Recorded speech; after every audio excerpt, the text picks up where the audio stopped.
ओम नमो ओंकारेश्वर देवताय नमः. ओम नमः शिवाय. ओम नमः शिवाय. अवधूत चिंतन श्री गुरुदेव दत्त. मंडळी, शंका समाधान या कार्यक्रमात मी संगमेश्वर गिरी आपलं सर्वांचं हार्दिक स्वागत करतो. मंडळी, आपल्याकडे प्रश्न आलेला आहे. तो प्रश्न असा आहे की म्हटले, महाराज, माझ्या प्रियशीचं निधन झालं आहे, मृत्यू झाला आहे. तर मला खूप आठवण येते.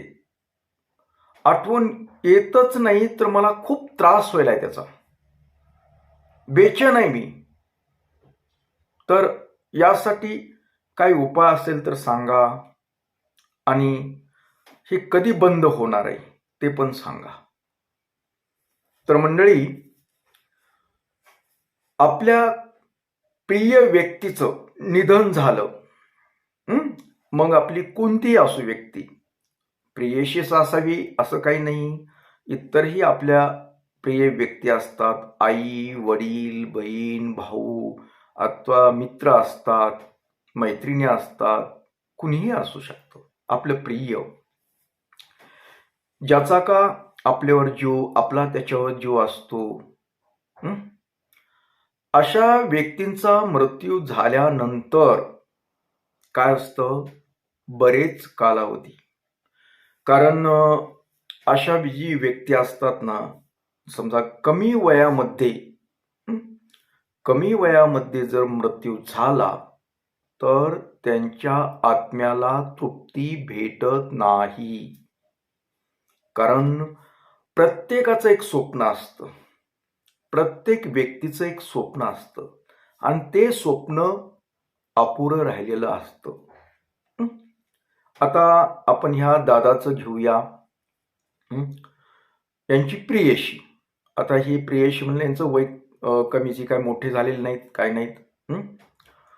तर यांचे काही स्वप्न असतात. आता त्यांच्या प्रियसीचं स्वप्न असेल, कदाचित त्यांचं समजा लग्नाचं असेल, लग्न तर काही झालेलं नाही असं बहुतेक त्यांची प्रियशी म्हणून सांगितलं त्यांनी. आणि मग अशी प्रिय व्यक्ती ज्यावेळेस काहीतरी कारणास्तव मृत्यू पावली, तर त्यांचं स्वप्न अधुरं राहिलं. जी मृत्यू झालेली व्यक्ती आहे त्या व्यक्तीचं स्वप्न हे अधुरं राहिलं ना. त्यांनी खूप स्वप्न पाहिली असतील. समजा लग्न करायचंय, संसार थाटायचा आहे, मुलं बाळ वगैरे गोड स्वप्न पाहिली असतील, आणि तशामध्ये मृत्यू झाल्यानंतर मग त्यांच्या आत्म्याला तृप्ती भेटत नाही.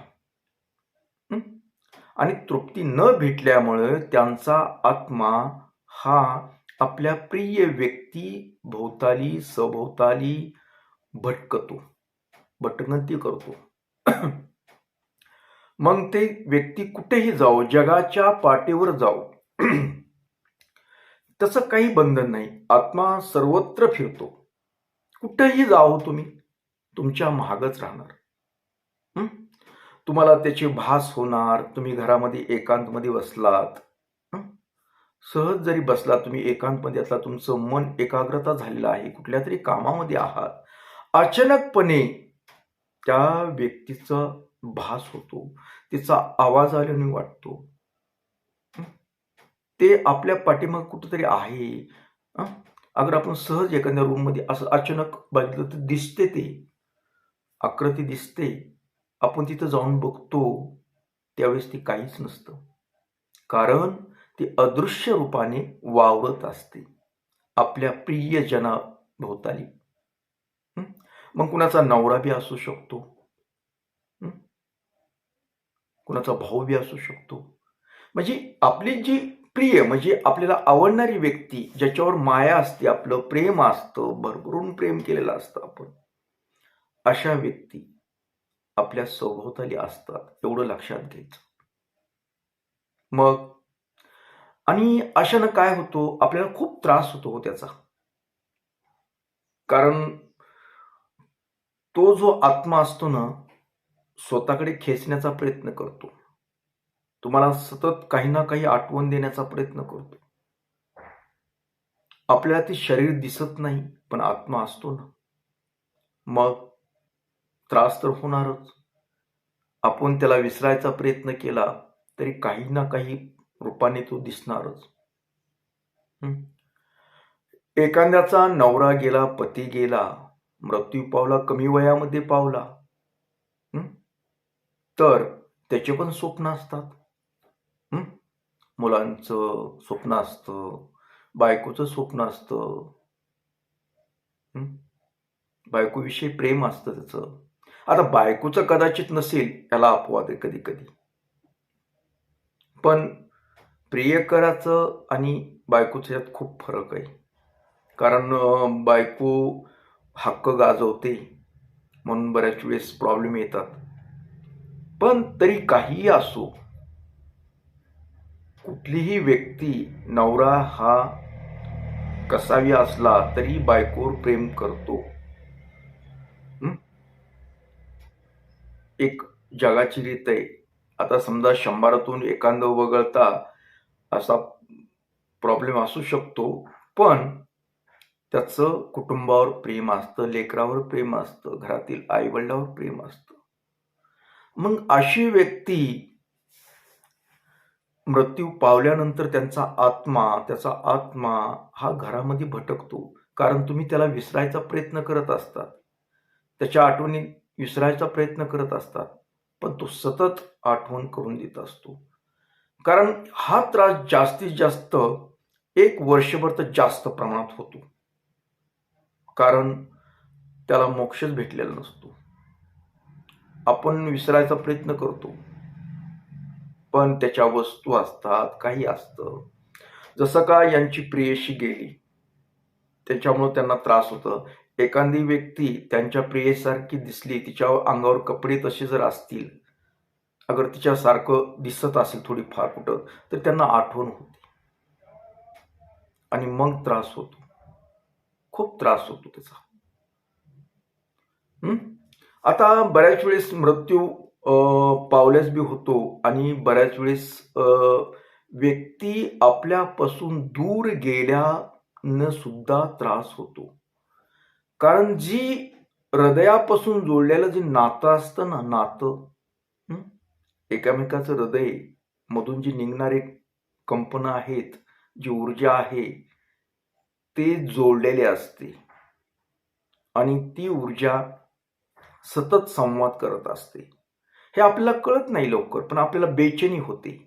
बेचैनी होईली की समजायचा हा प्रकार आहे. खूप जण दूर जाण्याचा प्रयत्न करतात. अगोदर व्यवस्थित एकत्रपणानं घालवलेला असते क्षण, सुसंवाद झालेला असतो आणि काही कारणास्तव दूर गेले, कुठल्याही प्रॉब्लेममुळे गेले, अगर तिला एखाद्या त्या व्यक्तीला चांगलं भेटलं दुसरंच काहीतरी, की याला सोडण्याचा प्रयत्न करते, याला दूर करण्याचा प्रयत्न करते. हे बाह्य रूपाने करू शकते हो, पण अंतर्रूपाने अंतर्गत नाही होता येत. कारण ही हृदयाशी हृदयाला जोडलेलं जे नातं असतं ना, असं सहजासहजी तुटतच नाही.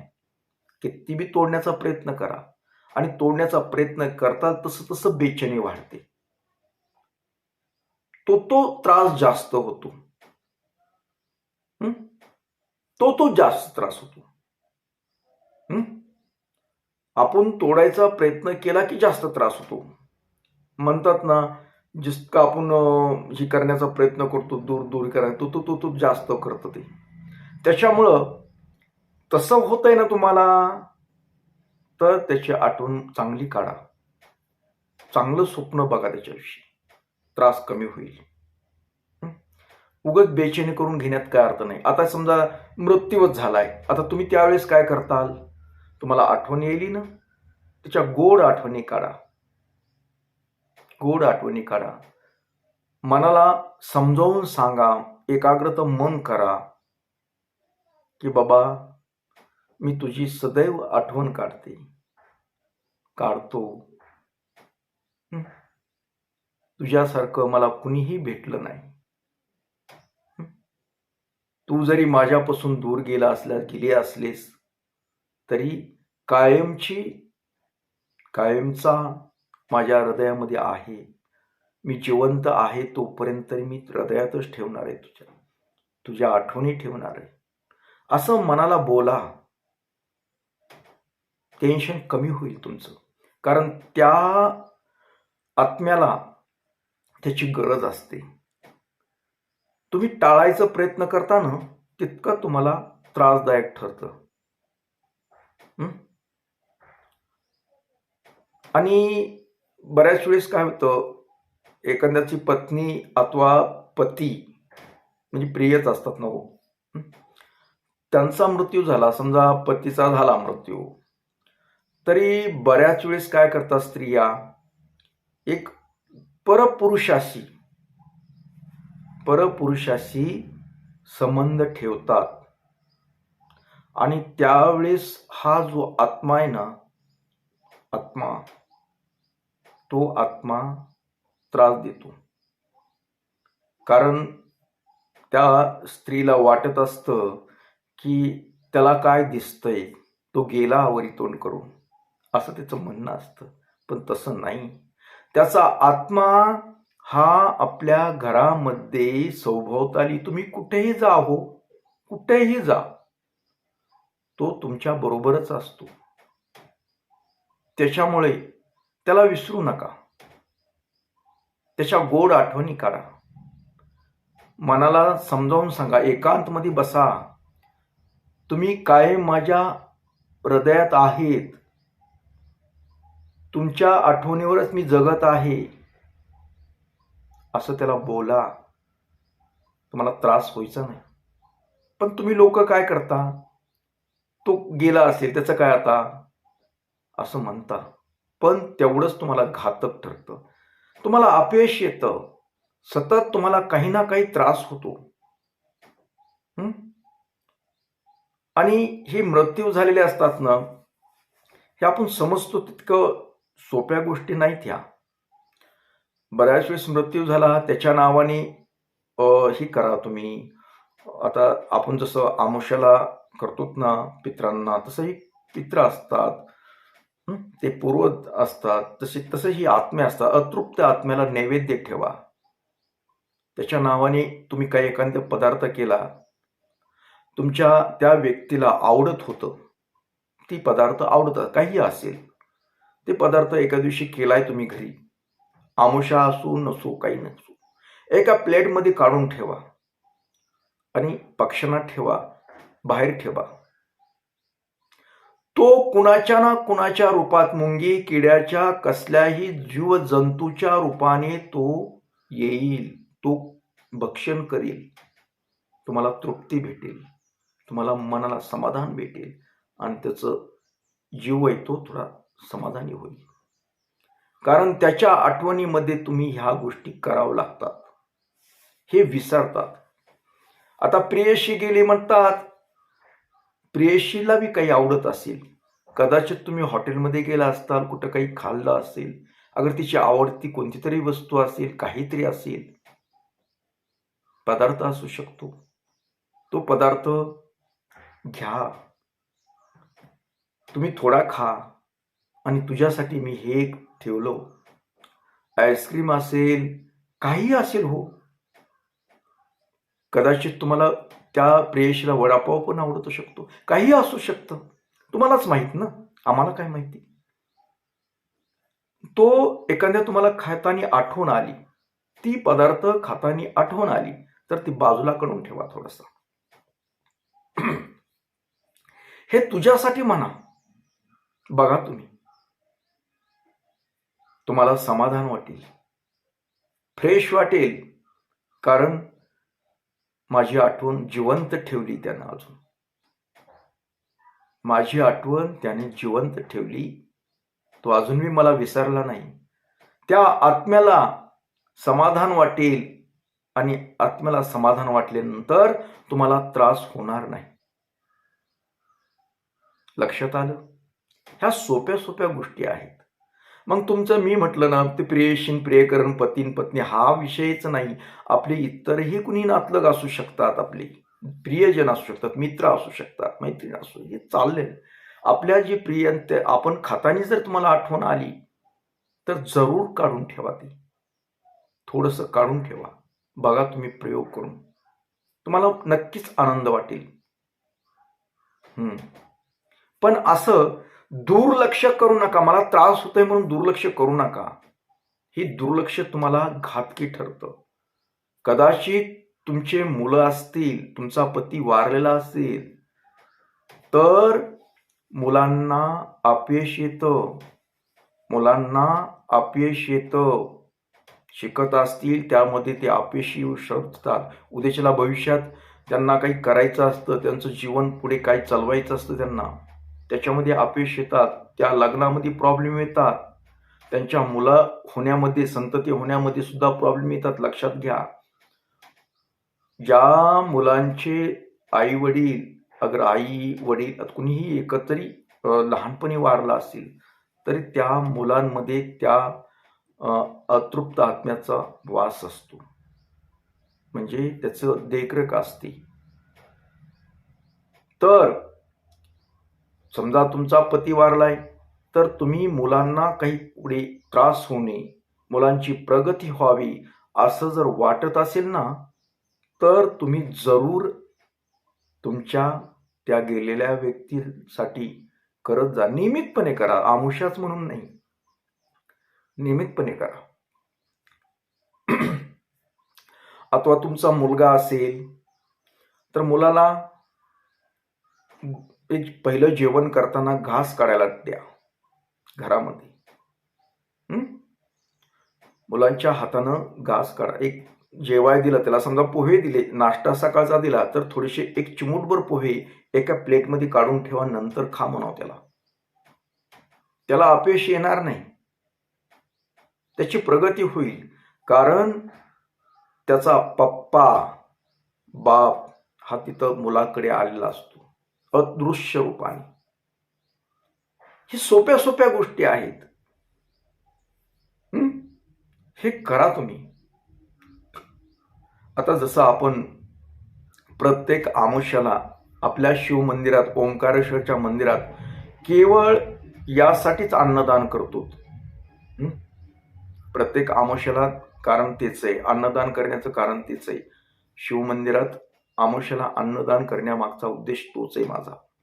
कारण सर्वसामान्य माणसाला अन्नदान करता यावं, त्यांच्या पूर्वजांना तृप्ती भेटावी, यासाठी हा प्रयोग केलेला आहे मी गेली 10 वर्षापासून. आणि ही सोप्या गोष्टीत पण लोक करायला टाळतात. घरी करा तुम्ही, घरच्या घरी बी नैवेद्य ठेवायला सांगतो. तुम्हाला वाटतं मेलन गेलं, तसं नाही, अजिबात समजायचं नाही तसं. मेलन गेलं असं अजिबात नाही. शरीर नष्ट झालंय, आत्मा नष्ट होत नाही, त्याला तृप्ती भेटत नाही, तोपर्यंत तुमचा कार्यक्रमच दाखवतो तो तुमचा करायचा, कसा करायचा ते. विसरा तर खरं त्याला तुम्ही, विसरून जाता कामा नये. तुम्हाला जर तुमची प्रगती हवी असेल ना, तुम्हाला जर समाधान हवं असेल तुमच्या संसारामध्ये, प्रपंच जीवनात, तर ह्या गोष्टी करायला पाहिजे. विसरू नका. कदाचित एखाद्या वेळेस देवाला विसरलं तरी चालतं, देव माफ करतो. पण हे अतृप्त आत्मे कधीच माफ करत नाहीत, अजिबात नाही. कारण ते आपले असतात आणि आपल्याकडेच येतात आणि आपल्यालाच त्रास देत असतात. दुसरं कोणी देत नाही, बाहेरचं कोणी काही करत नसतं. आपलेच नातलग आपल्यालाच त्रास देत असतात, कारण त्यांचं आपण करत नाही काही, त्यांना तृप्ती देत नाहीत. हा प्रकार असतो. आपले प्रियजनांना जपा, ते गेले म्हणून विसरून जाऊ नका. नुसतं त्यांचं करत राहा. तुम्हाला जर यश पाहिजे असेल तुमच्या प्रापंचिक जीवनात, अगर तुमच्या जीवनामध्ये वैयक्तिक असेल, एकटे असाल तुम्ही, तरी करा, काही अडचण नाही. असं खूप आहे सांगायसारखं. हे प्रश्न आला आणि आता आमुष्या आली ना, आमुष्या आली ना, म्हणून मी तुम्हाला हे आमुष्याला तरी करा म्हणून सांगण्यासाठी आजचा. कारण हे प्रश्न 2-3 दिवसापूर्वीच पडलेला आहे आपल्याला, कारण आपण प्रेमावर आजकाल बोलतो नाही जास्त, त्यासाठी हा प्रश्न आलेला आहे आपल्याला. तर या प्रश्नाच्या एक समजा धरून मी तुम्हाला बाकीच्या पण गोष्टी सांगितल्या. तर मंडळी, जास्त वेळ घेत नाही, कारण फार वेळ झाला तर तुम्ही बघणार पण नाही. एवढंच जाता जाता सांगतो, की तुमचे प्रियजन असतील, कुणी असेल, पत्नी, पती, प्रेयसी, प्रियकर, भाऊ, आई, वडील, कुणीही संबंधित व्यक्तीचा मृत्यू झाला असेल अथवा आपल्यापासून दूर जरी गेले असले तरी त्यांना विसरू नका. तुम्ही विसरलात, तुम्ही कायमचं विसरलात, जगातून विसरलात मग तुम्ही, एवढं लक्षात घ्यायचं. हा एक सल्ला आहे तुम्हाला दिलेला. तर असो, याबरोबरच आजचा हा शंका समाधान कार्यक्रम इथेच थांबूया आणि परत भेटूया पुढील कार्यक्रमात. तोपर्यंत मंडळी, ओम नमः शिवाय. जय हिंद, जय भारत. सुखी राहा आणि समाधानी राहा आणि ऐकत राहा माझं आत्मकथन. पण आत्मकथन ऐकत जा, कारण आत्मकथनामध्ये बऱ्याच अशा काही गोष्टी सांगितलेल्या आहेत. आणि हा शंका समाधान कार्यक्रम आहे, ऐकत जा. ओम नमः शिवाय.